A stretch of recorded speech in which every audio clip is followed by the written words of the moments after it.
Hey everyone and welcome back. In this series we'll be diving into the basics and learn the building blocks to get started with Unreal Engine.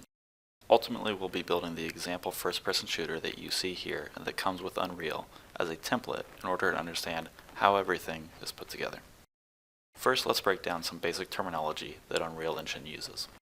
A pawn is a base class of which all actors that can be controlled by a player or AI originate from.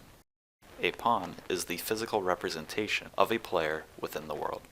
An actor is the object that can be placed into a level. It's a generic class that supports 3D transformations such as translation, rotation, and scale. Actors can also be thought of as containers that hold special types of objects called components. A component is a special type of object that actors can then attach to themselves as sub-objects. These are useful for sharing common behaviors such as the ability to display visual representation or play sounds. Jumping into our project, we'll open our C++ character class to understand how these building blocks are used. In our character header file, we see that our UE FPS test character class inherits from A character. We know that A character is an actor class because of the A prefix. Control-click into the A character class and we see that A pawn is inherited by A character. We also see that in the pawn header file on line 31 that this is the base class for all actors that can be possessed by a player, as we mentioned previously. Back in our UE FPS test character header file, we see different components. We see U skeletal mesh components for the first person body. We see skeletal mesh components to hold a gun. We also see U scene components and a U camera component, which we will attach our camera to so the player can see from the perspective of the character. Next, we'll dive into the building blocks for controlling the rules and the states of our games. The player state is an individual player's state such as the score or their health. The player controller interface is between the pawn and the human player controlling it. The player controller is essentially what represents the human player's actions.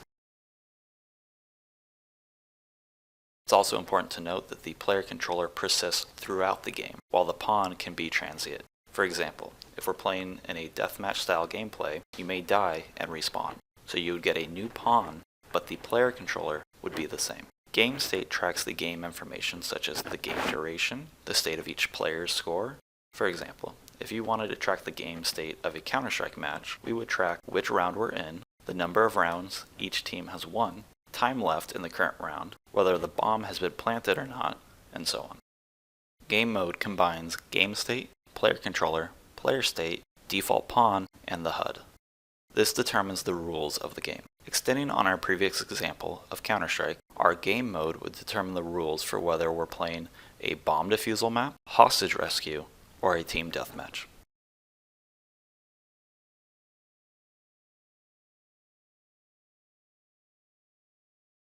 Next, we'll dive into C++ macros. Now, C++ macros fall into two main categories. Some are object-like macros and some are function-like macros. In C++, macros are treated as a token and are substituted early in the compilation process. For example, if you have repeating sections of code, that can be abstracted into a preprocessor macro.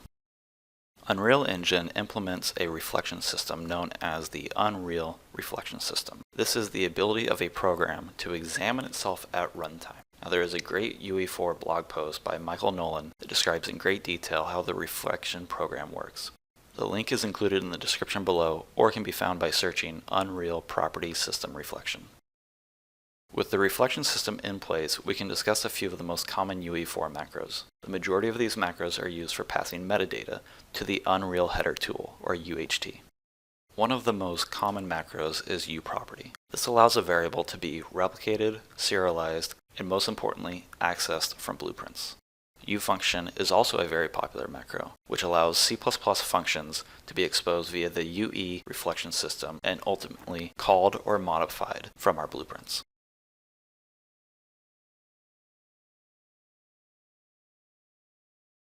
A U class generates the reflection data for a specific class, and the class must derive from the base U object. The generated body macro in UE4 inserts all the necessary boilerplate code that gets generated for our specific class type. As you get started with UE4 C++, you can utilize the C++ cheat sheet from UECAS at uecas.com/resources/Unreal Engine C++ cheat sheet.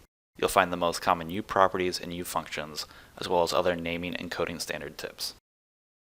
Back in our UE FPS test character header file, we can see the macros we just discussed. First, our U class with the metadata setting config equal to the game, as well as our generated body macro that will create all the boilerplate needed for our class based on its type, in this case, which is a character. Now we see multiple U properties specifying visible defaults only, which means it's visible in all property windows for archetypes, but it cannot be edited. A few other properties like blueprint read only, which allows us to read the value in blueprints but not modify it.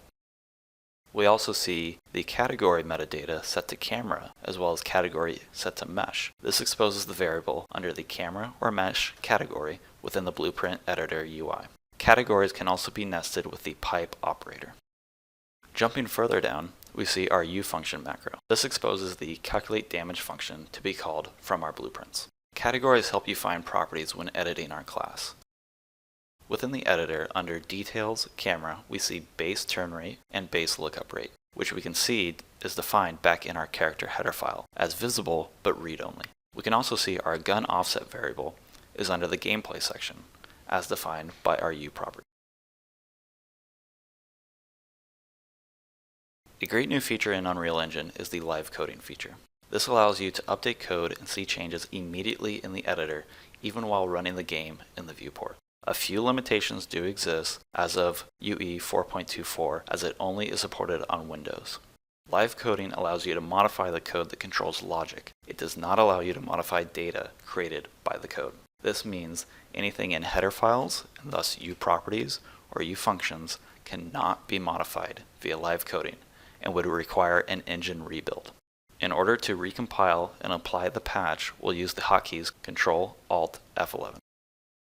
First, to enable live coding, ensure that you're running the UE editor from your IDE. For Visual Studio, we'll click Local Windows Debugger to start the editor for our project. Once the editor is loaded, click the Compile dropdown and enable Live Coding Experimental. Once enabled, hop back to Visual Studio and we'll test out live coding with a simple logging to the screen. In our character header file, I've previously added the Include Engine header file. If we click into this file, scroll to the very bottom, we will see a global pointer for Unreal Engine called gEngine. The value of this pointer can be null, so whenever you're using it, you need to ensure it's valid and not null. Back in the character C++ file, in the onFire method, we'll add simple logging logic to see how live coding works. Again, since gEngine may be null, we'll add a null check and then use the add on-screen debug message function, passing -1 to ensure we always have a new message instead of overwriting existing messages, with a display time of 2 seconds, and setting the color to white, and finally the message of hello from live coding. Now using our hotkey combo Ctrl-Alt-F11, we'll build a patch with the latest changes that will automatically load in the UE editor. Clicking play, we can see our messages in the top left of the screen when we fire. Next, while the game is still playing, we'll update the message and again use our hotkey combo to build a patch. Once patched, we can see our new message on screen as we modified it in real time. Now that covers the basics for getting started with Unreal Engine, and now that we have an understanding of these basic building blocks, we'll be able to start tackling creating the FPS demo from scratch.